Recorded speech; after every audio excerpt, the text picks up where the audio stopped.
Welcome into Sports by GSMC Podcast Network. I'm your host, Jeremy Lapidus. Today we have a big show for you guys. We're going to take you around the world of the NFL, take you through some of the big stories as training camp has officially started for all 32 teams in the NFL. Go through some holdouts, take a look at the Cowboys, as well as doing a deep dive as we continue previewing every single NFL team. Today, we'll be taking a look at the Seattle Seahawks and what they did this offseason, as well as what we expect them to do as they head into the upcoming NFL season. We also are going to do a little bit of a trade deadline update throughout the day, as the trade deadline is now officially less than 1 week away, just 6 days from now. We're going to talk a little bit more in depth about some certain players and where they might be able to end up at the end of the show. But before we get into all of that, remember, if you would like to be an even bigger part of the show than you already are, all you need to do is go to gsmcpodcast.net. Leave a tip or donation with a message in it. That message should pop up on the bottom of the screen for you, me, and everybody else around the world to see. If you do have a burning question about sports, anything at all that you would like to ask, go and throw that in the comments, throw it in the chat. I will get to it as soon as I possibly can. I appreciate all of you guys for sticking around, talking some sports with me here on a beautiful Wednesday afternoon.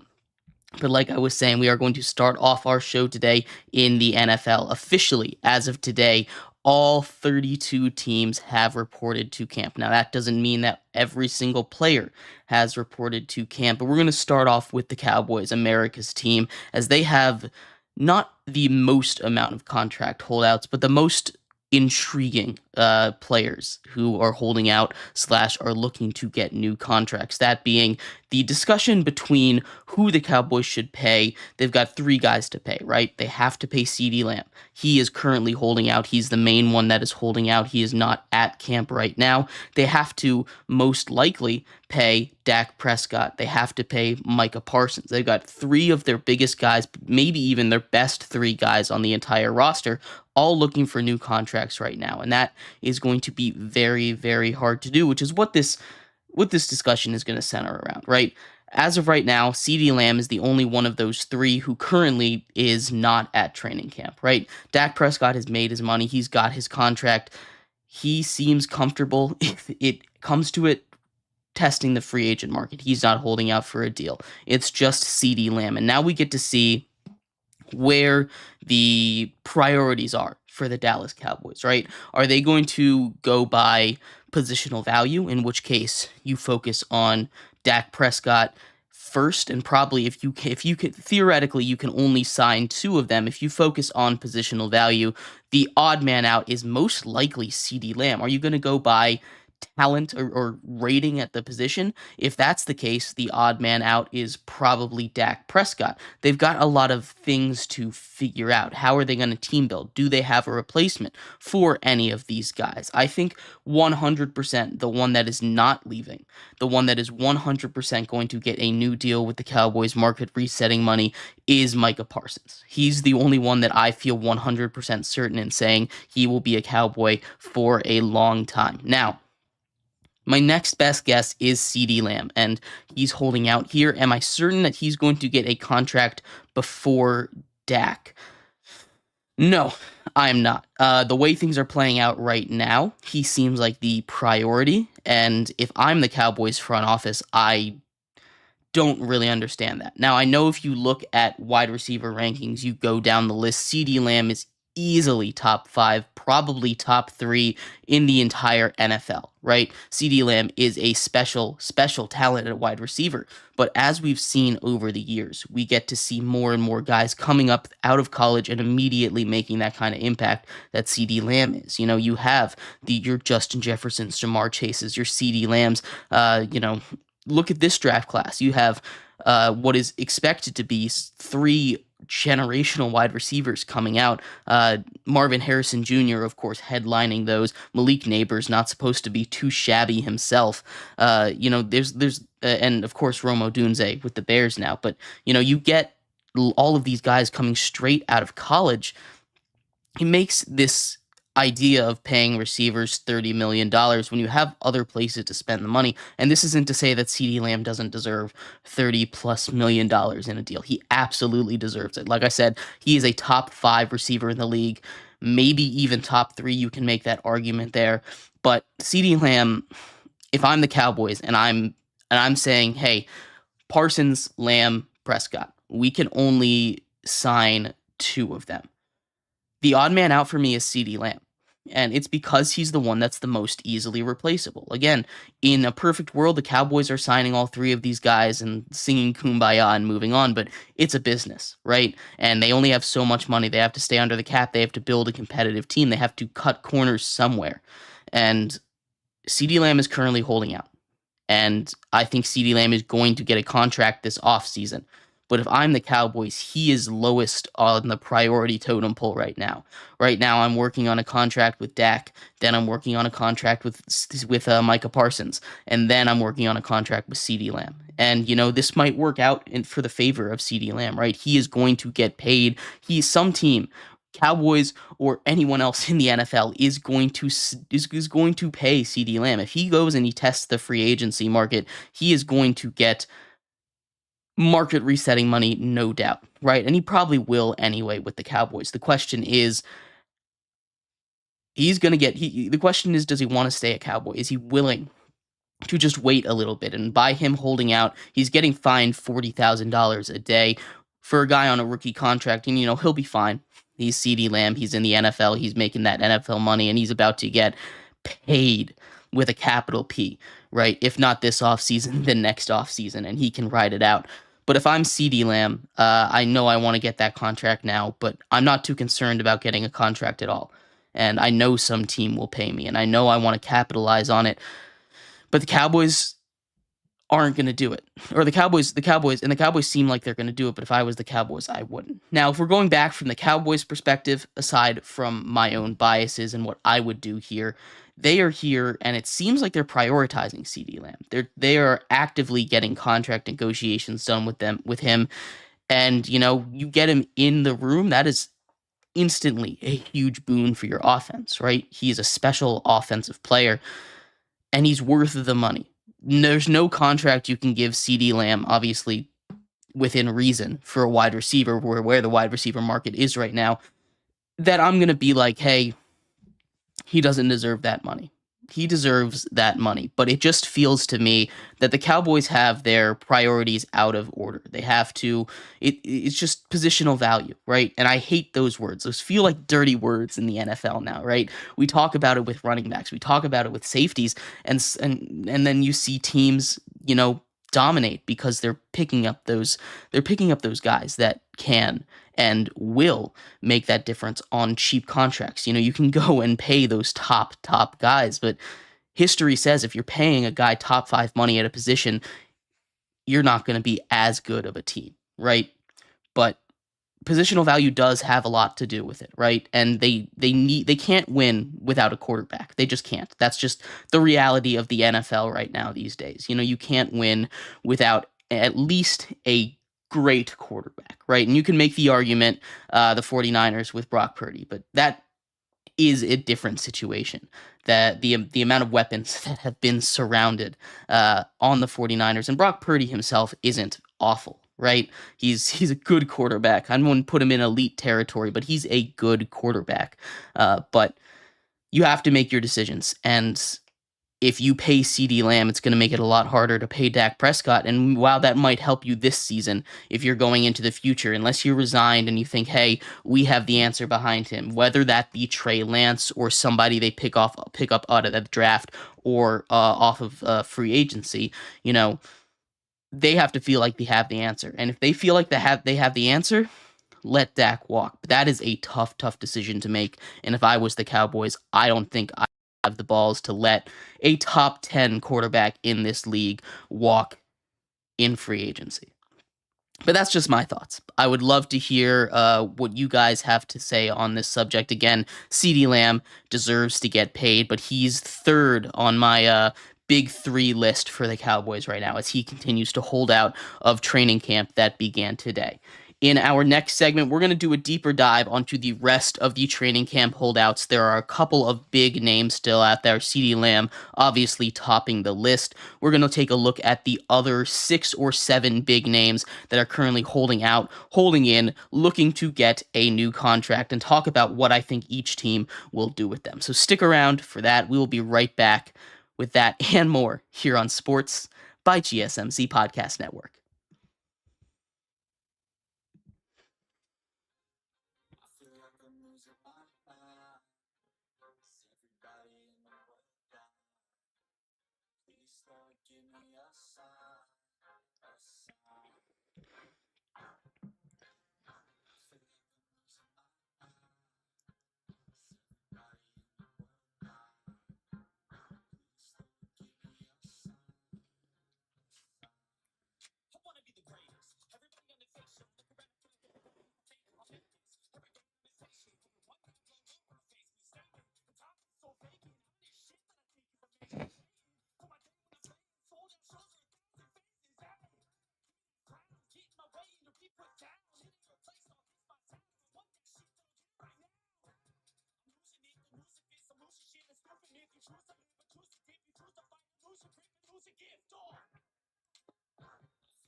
Welcome back to Sports by GSMC Podcast Network. I'm your host, Jeremy Lapidus. If you are just tuning in, we just did a deep dive into the Cowboys' contract situations with CeeDee Lamb currently holding out of training camp, looking to get some money after Justin Jefferson resets the market earlier this offseason as far as the wide receiver market goes.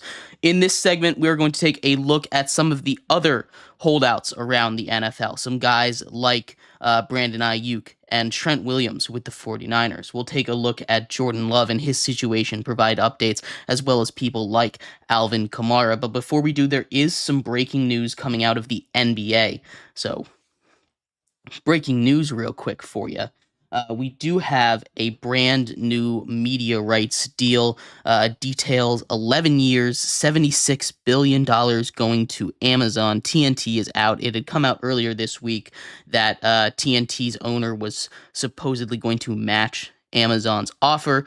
The NBA says that TNT's owner did not do that. So it's an 11-year, $76 billion media rights deal with Amazon for the NBA. Again, this is breaking. We'll cover more details on it probably in tomorrow's episode, do a deeper dive into all of that. But that is the breaking news. And before we get into the NFL, remember, if you would like to be an even bigger part of the show than you already are, all you need to do is go to gsmcpodcast.net. Leave a tip or donation with a message in it. That message should pop up on the bottom of the screen for you, me, and everybody else around the world to see. If you do have a burning question about sports, anything at all that you would like to ask, go and throw that in the comments. Throw it in the chat. I will get to it as soon as I possibly can. I appreciate all of you guys for sticking around, talking some sports with me here on a beautiful Wednesday afternoon. But like I was saying, we are going to finish up at least the training camp portion of our NFL coverage for the day, just talking about the rest of the holdouts, because as training camp begins for all 32 teams, this is the big story, especially at the beginning. These players are playing with each other for the first time. We're going to get, the stories of, oh, this is who to watch out for, fantasy implications and stuff. But right now, the big talk is on players seeking new contracts, players holding out for new contracts, and we have a list of the top 7 or 8 players. We already talked about CeeDee Lamb in our first segment, so we're going to start off with another wide receiver whose name has been thrown around all throughout the offseason. He's kind of been one of the main characters of the offseason for the NFL. It's Brandon Ayuk with the 49ers. He has confused a lot of people, including myself, when we're talking about what is going on with him. He has multiple times asked for a trade, unofficially, he officially asked for a trade earlier. If we take you through the timeline, he was looking for a new contract. He got disgruntled. The 49ers seemingly weren't going to offer him a contract. They reportedly haven't had contract talks since May. He officially asked for a trade a couple weeks ago, but not before posting cryptic videos, or I guess not so cryptic videos, saying stuff like, hey, they don't want me, when talking to Commanders rookie quarterback Jaden Daniels.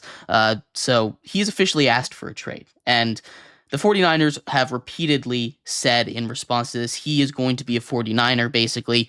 He's a valuable piece of this team. We want him on the team. And yes, obviously, if you're the 49ers, you want him on the team. He, especially what he did last season, gives you a great chance to win. And while I personally don't think Brandon Ayuk is a top tier wide receiver in the NFL, amidst guys like CeeDee Lamb, like Jamar Chase, like Justin Jefferson, he is a guy that is worth a good amount of money as a high end wide receiver. You know, he's not going to be top 10 in football, but he is going to be worth paying that wide receiver one money to, most likely. Again, we haven't really seen him outside of this juggernaut offense in San Francisco, so we don't know for sure.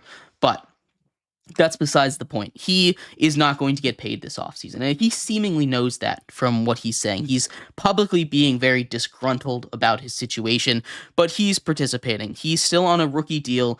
He doesn't have the kind of money to hold out of practice like his teammate, who we'll get to in a second. Not getting fined all that money every day he doesn't show up. He's there. He's going to help him win. He's going to help win games for the 49ers. And unless there's some kind of offer at the deadline, or the 49ers go through some awful injury luck in the first half of the NFL season, I expect Brandon Ayuk to be a valuable piece of this team for at least one more year before testing free agency and going to sign with one of those teams that he's projected to be traded to. You know, you talk about these options. There's people throwing at the Commanders, obviously, because of the Jaden Daniels connection. They clearly are friends. They played college ball together when they were both at Arizona State. But you know, he goes and signs with Washington in an offseason. Washington doesn't really have what it's going to take to trade for a guy like Brandon Ayuk. And if they did, it probably wouldn't be the smart move for their future. So I don't expect a trade for Brandon Ayuk to get done. But he is holding out, looking for a new contract. I don't expect that to happen. His teammate, who I teased earlier, Trent Williams, one of, if not the best offensive linemen in all of football. What he is able to do is insane. He is also holding out, unlike Brandon Ayuk, who is holding in.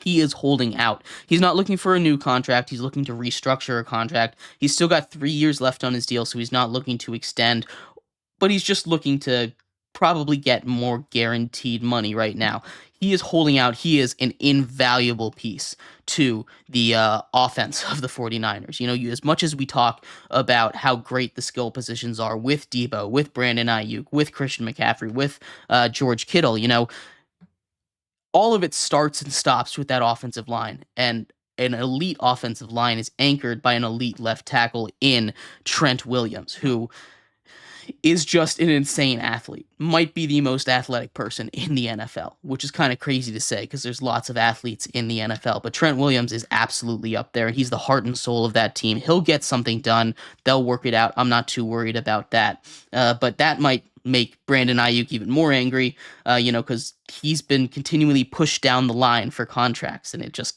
I guess he might feel a little bit disrespected. Other guys that are holding out. Updates on some stories we covered earlier. We have Alvin Kamara, who is reported to camp. He's supposed to practice. He left in the middle of voluntary OTAs, looking for a new contract. I don't think they're going to get anything done.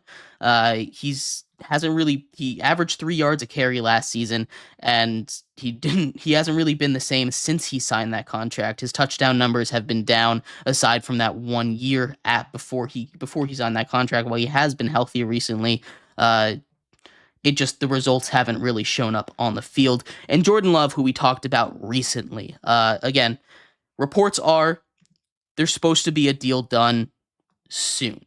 He's not going to practice until a deal is done. He's looking for another contract extension, this time one with real money in it, as opposed to a $13 million extension, which is it's still something. So, he got his requirements for his workout bonus, his 500,000 bonus, and now he's just waiting for a new deal. Whether or not this is a good idea, he's kind of unproven, and I know he played great last season, but it's just 1 year.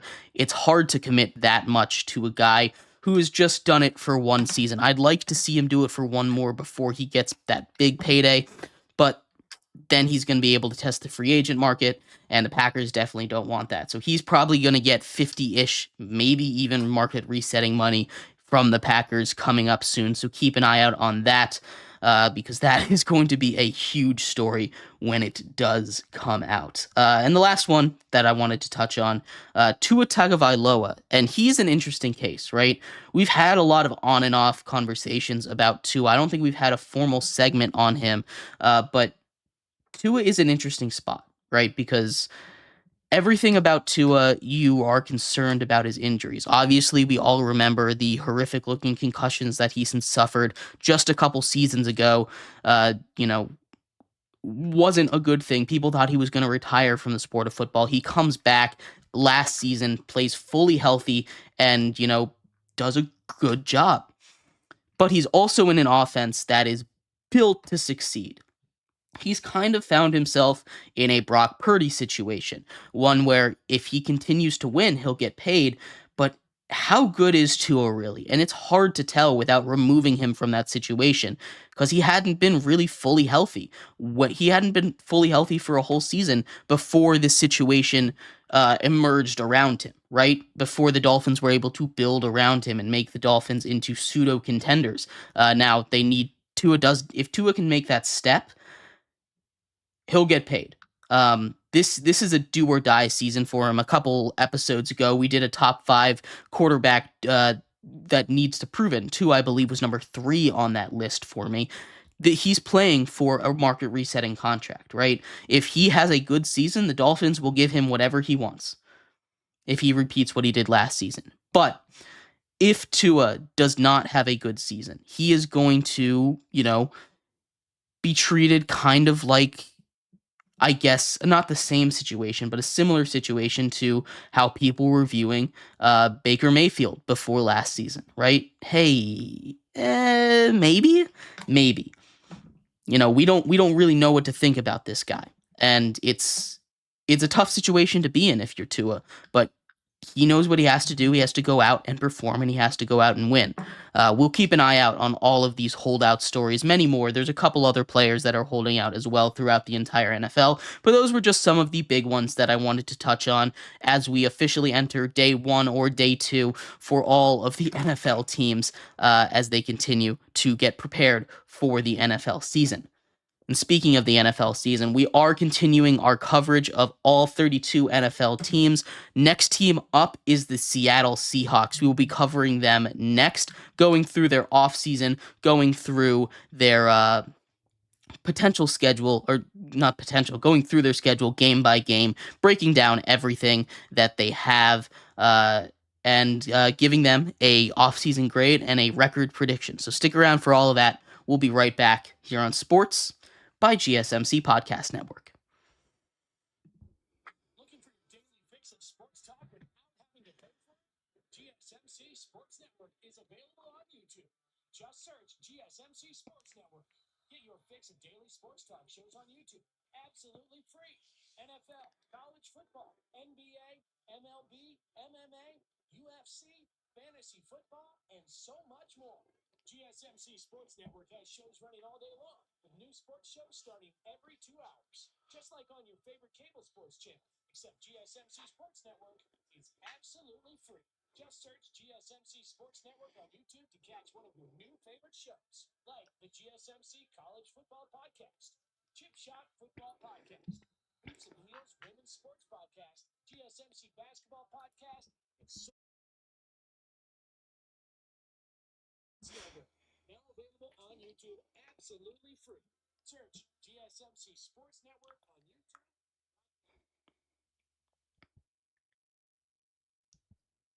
Welcome back to Sports by GSMC Podcast Network. I am your host, Jeremy Lapidus. If you are just tuning in, we've just gone over a lot of different holdout situations throughout the NFL, including CeeDee Lamb and the Cowboys, as well as many other big names that are holding out, holding in, looking to get new contracts from their teams. In this segment, we are going to move into or continue our long segments about the NFL preview. We're going to go over the Seattle Seahawks today. We're going to go over their offseason, give them a grade for what they did, as well as go game by game in their schedule and give them a record prediction. But before we do that, remember, if you would like to be an even bigger part of the show than you already are, all you need to do is go to gsmcpodcast.net. Leave a tip or donation with a message in it. That message should pop up on the bottom of the screen for you, me, and everybody else around the world to see. If you do have a burning question about sports, anything at all that you would like to add, go ahead and throw that in the comments. Throw it in the chat. I will get to it as soon as I possibly can. I appreciate all of you guys for sticking around, talking some sports with me here on a beautiful Wednesday afternoon. But like I was saying, we are going to get into the Seattle Seahawks. The Seattle Seahawks have had, again, twice in a row, a kind of quiet offseason. Their biggest move wasn't a player, it was, or a draft pick, it was a coach. They end up making a frankly shocking coaching decision, moving off of Pete Carroll, who's been there forever. Has been very successful, taking the team to multiple Super Bowls, winning one. A very, very successful coaching run in Seattle for Pete Carroll. They mutually part ways, at least according to the reports, and they bring in Mike Macdonald. Mike Macdonald, who was the offensive coordinator for Lamar Jackson and the Ravens, as he won his second MVP last season. Mike Macdonald is a guy that I think will mesh well with Seattle. We'll have to see what happens. Obviously, losing a big voice in your clubhouse, losing a big voice in your locker room, like Coach Pete Carroll was, is going to take some adjusting to. But, a lot of this team is the same, and I'm a little less concerned than I think I would be if they had a big changing of the guard this offseason, right? They have a couple of questions, right? You still have that same core of your roster with that offense. The defense is kind of in shambles right now. That's where a lot of their player losses come from. The big names in the room on the defensive side of the ball are gone, either released or moved on to other teams. But the offense is relatively similar. And Geno Smith is a guy that I also had him on my list of quarterbacks that needed to be good this season.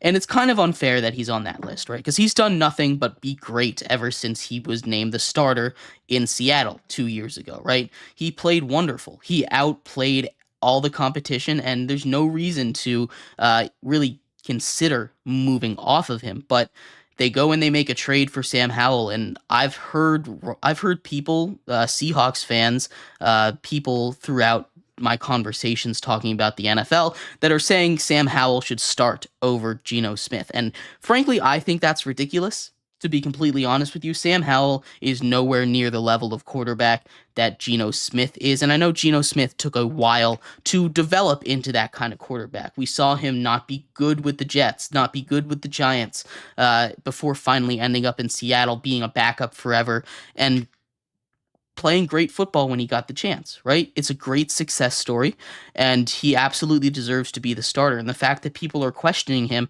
after just one really good season, one season that was not as good stats-wise, but that's because the offensive line was horrific. And it's not like the offensive line got too much better this season, so I'm curious how long he can hold on to it. He does need to have a good season, but he doesn't deserve to be put in that category as he is right now.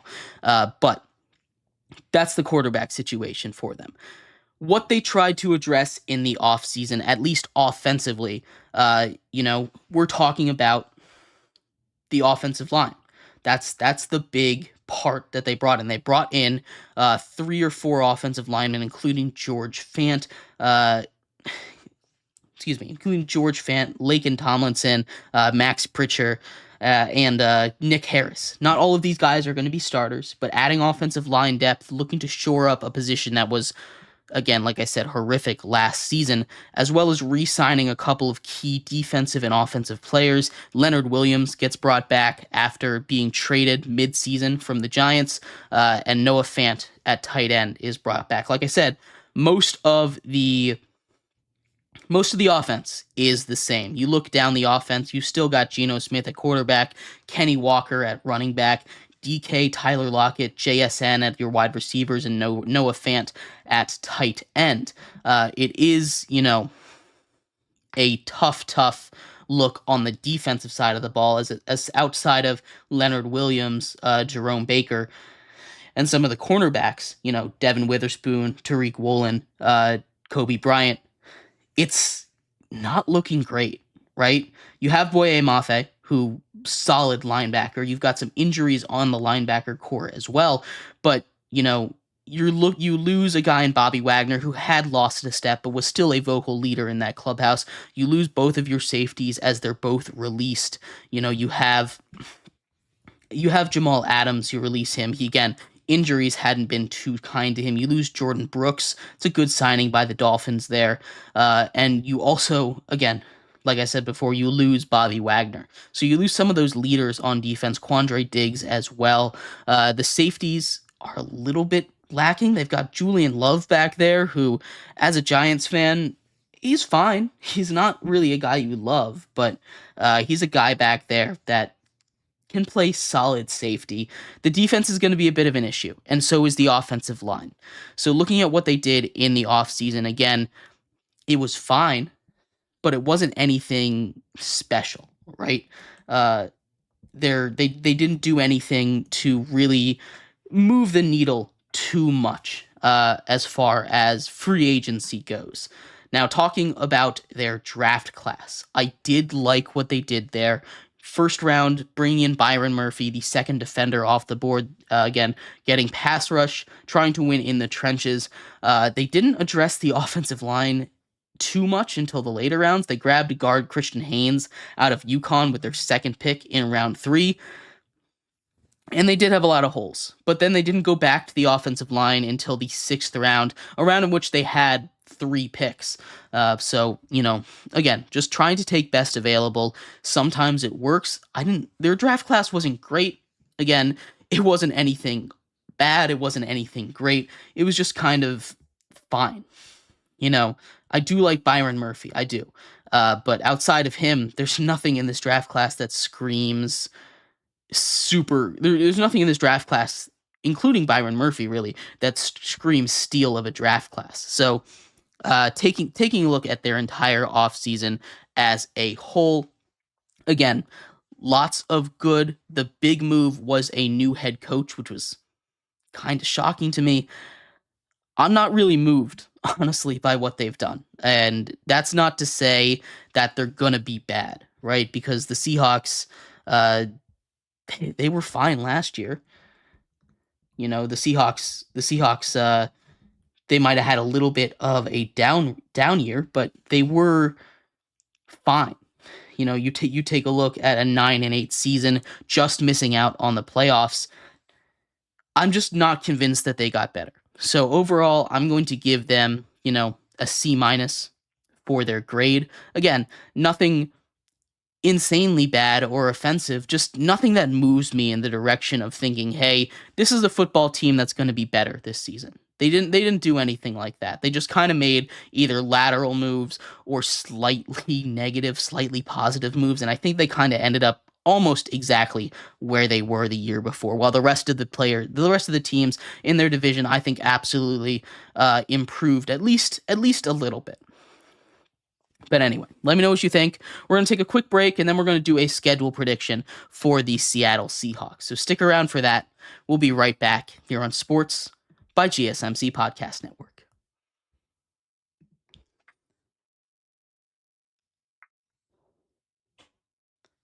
For the best and latest podcasts available anywhere, go to the podcast app on your cell phone and type in GSMC to access free content-rich podcasts on health and wellness, book reviews, sports, entertainment, relationships, social media, movies, technology, finance, and even weird news.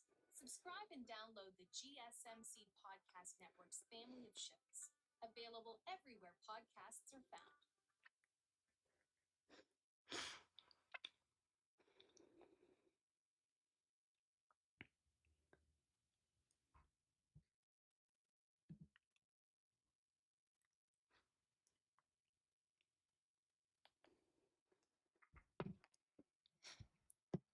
Welcome back to Sports by GSMC Podcast Network. I'm your host, Jeremy Lapidus. If you are just tuning in, we've talked a lot of football so far. We talked about the Seahawks offseason. I just gave them a C-, as well as camp holdouts with CeeDee Lamb holding out from the Cowboys, as well as a bunch of other big names.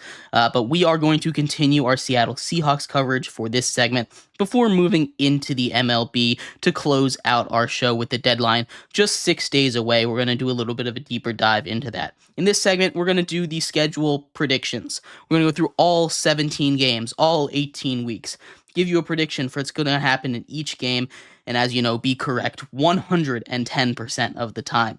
So walk down this road with me. We're going to give the Seattle Seahawks a record prediction. But before we do, remember that if you would like to be an even bigger part of the show than you already are, all you need to do is go to gsmcpodcast.net. Leave a tip or donation with a message in it. That message should pop up on the bottom of the screen for you, me, and everybody else around the world to see. If you do have a burning question about sports, anything at all that you would like to ask, go and throw that in the comments. Throw it in the chat. I will get to it as soon as I possibly can. Appreciate everybody so much for tuning in, talking some sports with me here on a beautiful Wednesday afternoon. Without further ado, let's get right into the Seahawks record prediction. Like I said, we're going to go game by game, give you a prediction for them. It's going to be a little bit of a tough schedule. Like I said, this is a team that, they're playing a third place schedule, but they are playing a tough division with the AFC East. Those are three potential playoff teams in the AFC, as well as, playing the NFC North, where you have, again, three potential playoff teams, two more likely than others, but it's going to be a tough schedule for the Seahawks and really everybody in the entirety of the NFC West having to take on the NFC North and the AFC East. But we're going to break it down for you. They start off week 1 and week 2 against not too tough opponents. Week 1 is against the Denver Broncos, who, like I've said before, are probably in the worst quarterback position in the NFL. Hard to get worse than what they have right now. I'm taking the Seahawks to beat the Broncos in week 1 in Seattle.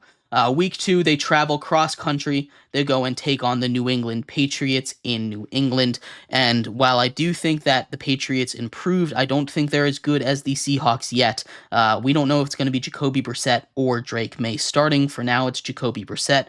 We'll do more quarterback battle coverage as we get closer to the NFL season. We're almost 40 days away now, so it's coming right up. But Seahawks start off hot, 2-0, a great start to their season, but then they get a tough stretch.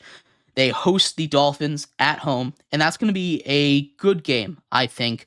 Again, the corners are very good for Seattle, but I do think that the Dolphins' offensive weapon and speed is just going to be too much for them. I'm taking the Dolphins to take care of business in week 3 against the Seattle Seahawks.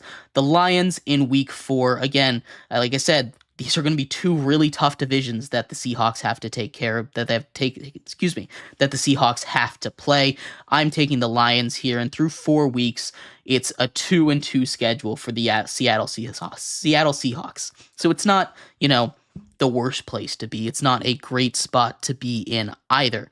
But we head into week 5 against the Giants, and I think the Giants might be due for a surprise on this one. Again, maybe it's a little bit of bias for me as a Giants fan, but I'm taking the Giants to win this game. I like their front. I like the way that their front 7 match up against the offensive line of the Seattle Seahawks. Again, they could just torch us because the the Seahawks could just torch the Giants because they don't really have corners that can deal with their wide receiver weapons. But if Geno doesn't have time to throw, it's going to be a tough game. But anyway, Seahawks lose that game to the Giants. That one could probably go the other way, though. They fall to 2-3 through 5 weeks. And the Seahawks have a bye in week 10, a good spot to have your bye, a little later in the season. But if you're able to get there with an okay record, you can refuel for the back half of the season that, while it's not easy, it's definitely easier than the front half of the schedule is. Because after they take on the Giants, they have to go and take on the 49ers. The 49ers, who are probably the best team in the NFC. Not really too much of a competition there. You can make the argument for a couple other teams, but the 49ers are comfortably atop the NFC right now, in my opinion. I'm giving this win. It's another division game. It's at home for the Seahawks, but I'm giving this win to the 49ers. Then they take on the Falcons, and I believe in this Falcons team. I gave them a little lower of a record than I think a lot of other people did, but I do believe in this Falcons team. I think that's going to be another kind of tough matchup that teams might overlook. But the Falcons, I think, are going to take care of business against the Seahawks in the Battle of the Birds here. And through 7 weeks now, excuse me, through 7 weeks now, they are 3-4. I had the Seahawks beating that 49ers in week 6. I had it the other way. I apologize. So through 7 weeks, they're 3-4. They go and take on the Bills here in Seattle. Again, I just think Josh Allen's going to be too much for this defense. I'm taking the Bills here. They fall to 3-5. One more week until the bye. If they can enter 4-5 in a kind of weaker NFC, they might have a shot past the bye. They take on the Rams. Division game, important game for the Seahawks to stay within a game of 500 in week 9. I'm giving them the win. So they enter the bye, not exactly where they'd want to be, 4-5, 5-4. Get a week off to prepare for the 49ers again. And I think the 49ers are going to take care of business this time. Fall to 4-6. But after the 49ers, this schedule lightens up. You have the Cardinals twice. You have the Vikings. You have the Bears. You got the Rams again. You do have the Packers and the Jets as well. This is a team that still is well in playoff contention with 6 weeks to go in the season, as they are 4-6. They could finish 10. Excuse me. They could finish with 10 wins here. They really could. But as they're 4-7. 4-6 through week 11. I apologize. They take on the Cardinals. I'm giving them a win here versus the Cardinals. Again, division matchup. It's not going to be easy, but I'm giving the Cardinals a loss against the Seahawks. Then they take on Aaron Rodgers and the Jets in New York. They're going to lose that one. I think Aaron Rodgers is just going to be a little too much for them. Before taking on the Cardinals again, I think they'll sweep the Cardinals this season. I like that the Cardinals are getting Kyler Murray back, but I just think the Seahawks team is a little bit better still. The Packers is going to be a loss. Jordan Love, with his new massive contract, is going to take care of business in Seattle. And then they go to take on the Vikings. Again, another win for the Seattle Seahawks. And as they enter into the final 2 weeks of the season, they are sitting at 7-8. Again, well within playoff contention here. Something that absolutely can be done. But it's not going to be easy. 7-8, 2 games to go. They take on the Bears, Caleb Williams and the Bears in Chicago, and I'm a little higher on the Bears than other people might be. I think the Bears take the Seahawks out, all but eliminating them from playoff contention at 7-9 here. And then the Rams in week 18. I think this might be a playoff game again. I'm taking the Rams in this one, and the Seahawks fall to 7-10 to end their season, missing out on the NFL playoffs. That's how I see it going on. It is going to be a interesting season for the Seahawks. I think this is they're on a precipice where they can decide, hey, we're going to continue the path we're on, try to keep competing, or we can throw in the towel after this season, and it's going to be it's good. It's kind of a do or die season for the entire Seahawks organization. So I'm curious to see what they do here. I am going 7-10. I gave them a C- for their offseason. Let me know what your thoughts are about the Seattle Seahawks. I would love to hear them. We are going to finish off our show talking about the baseball trade deadline that takes place in just 6 days. So lots of drama as the trade deadline starts to heat up all around us. We'll do a breakdown of what some of the bigger buyer teams might look at doing, as well as some top 10 players that might get traded and where they might end up. So stick around for all of that. We'll be right back here on Sports by GSMC Podcast Network.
Welcome back to Sports by GSMC Podcast Network. I am your host, Jeremy Lapidus. If you are just tuning in, we've just finished up our NFL coverage. We did a big segment on the Seattle Seahawks, both their offseason and their future.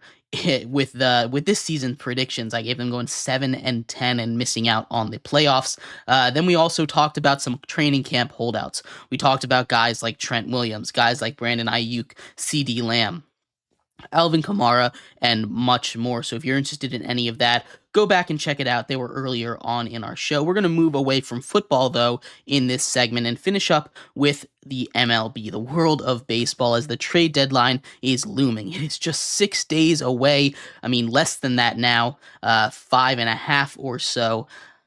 I'm very excited. Lots and moving and shaking, and what should be a really interesting trade deadline. There could be a lot that happens, but there also could be nothing.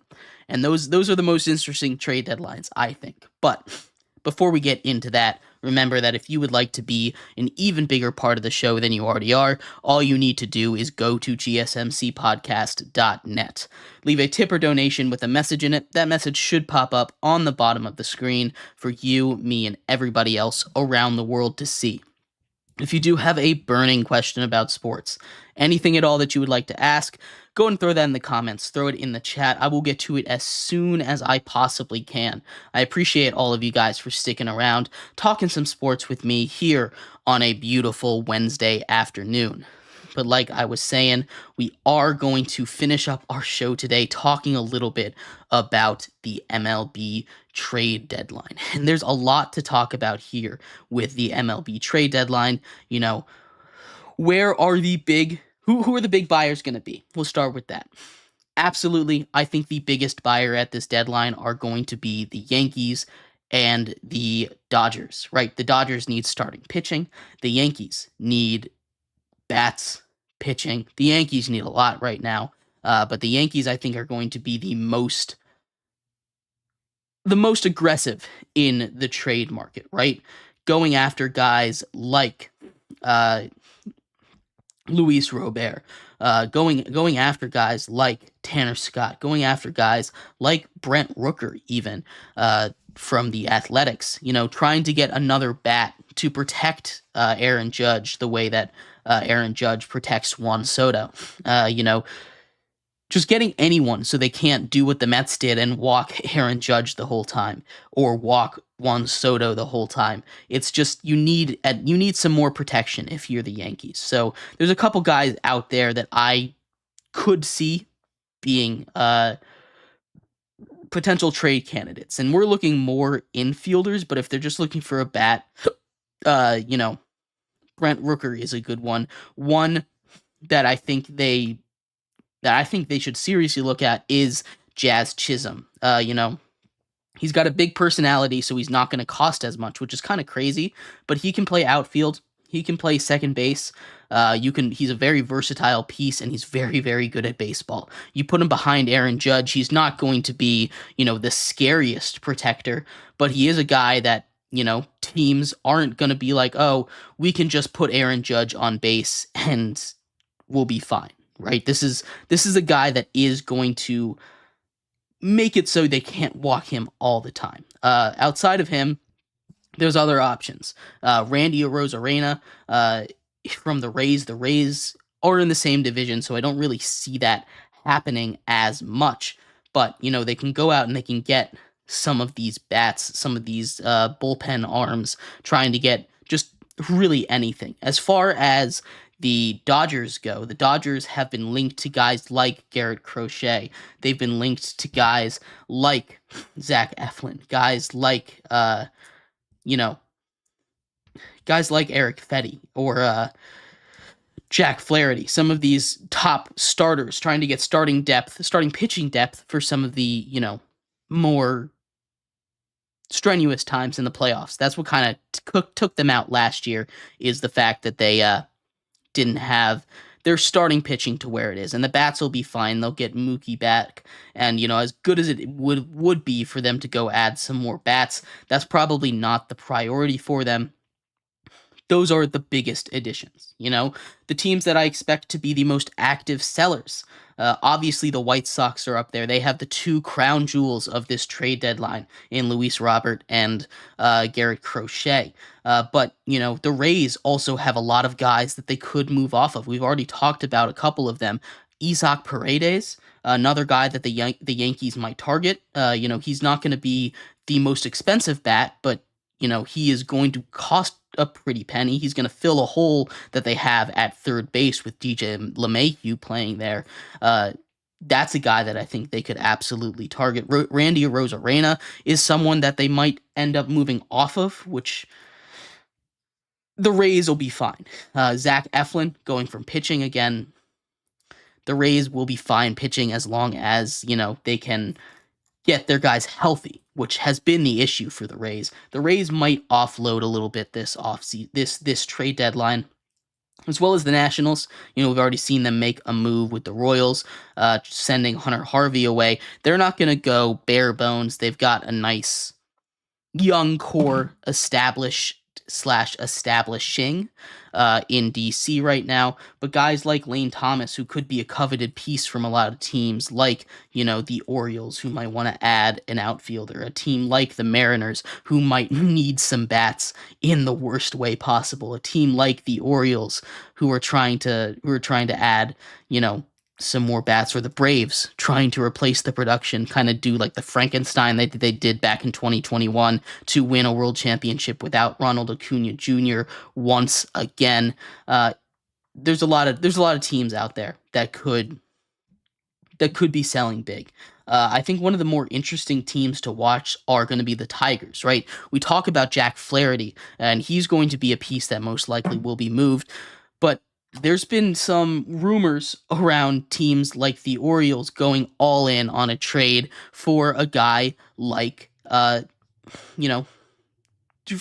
try and go get a top tier pitcher, right?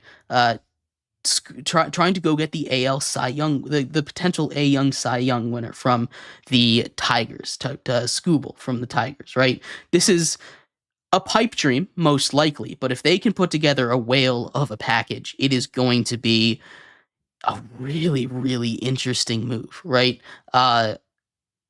I want to keep an eye on the Tigers. I don't know exactly what they're going to be doing. And the other team that I think is really interesting is the Blue Jays. And I've talked a lot about the Blue Jays in the past, how I think they should blow it up, how I think Vlad and Bo Bichette should both be gone. Blow up this whole core, start over anew, see what you can get from Vlad, who's still playing at all-star levels. He was a starting first baseman for the AL All-Star team this year, right? And there's not too many first basemen out there. They could corner the market if they, a team like the Astros who need a first baseman so badly. A team like the Yankees that might go out and get a first baseman. These you could get a haul for Vlad Guerrero, and I think it's probably in the best interest for the Blue Jays to go ahead and do that. Now, do I think they're going to do that?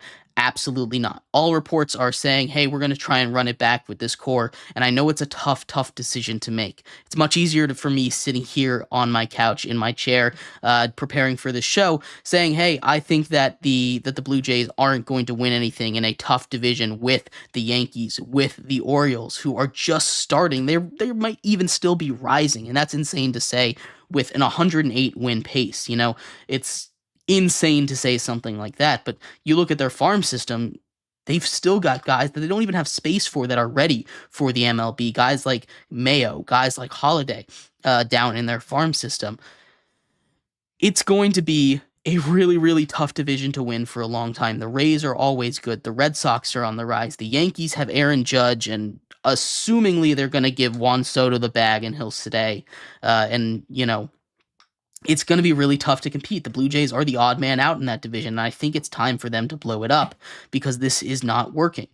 But they could stay stubborn. They could continue to try and work it out, and I think it's just going to lower the value of these guys as they decide, hey, there's less years of control, and it's just not going to work. And maybe I could be wrong in a year or two. Maybe pie in my face, I'm wrong. I don't believe in this Blue Jays team. I think they're built fundamentally incorrect. But that's just me. And it doesn't sound like they're going to trade, but if I was Blue Jays management, I would move off of these guys and get the best possible price. Again, don't move off of them to move off. But if I'm the Blue Jays and I get an offer that, a couple top prospects as well as a couple fly, you know, it's going to be really hard for me to pass up. Go get the right value, but you know, accept those calls. Don't shut them down. That's all I'm saying if you're the Blue Jays manager.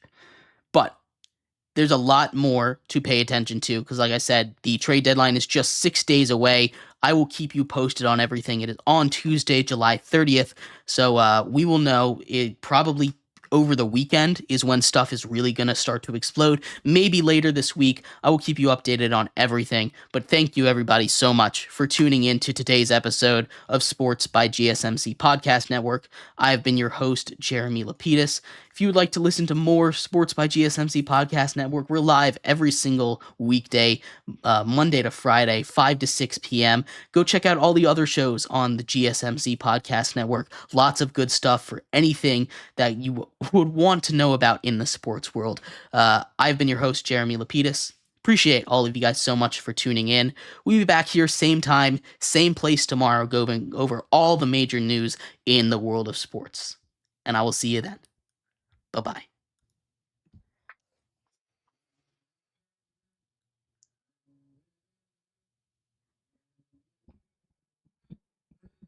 go. I wake up to a little bit of drool on my pillow, feel like it's gonna be a bad day. I'm tired of shit, and the coffee ain't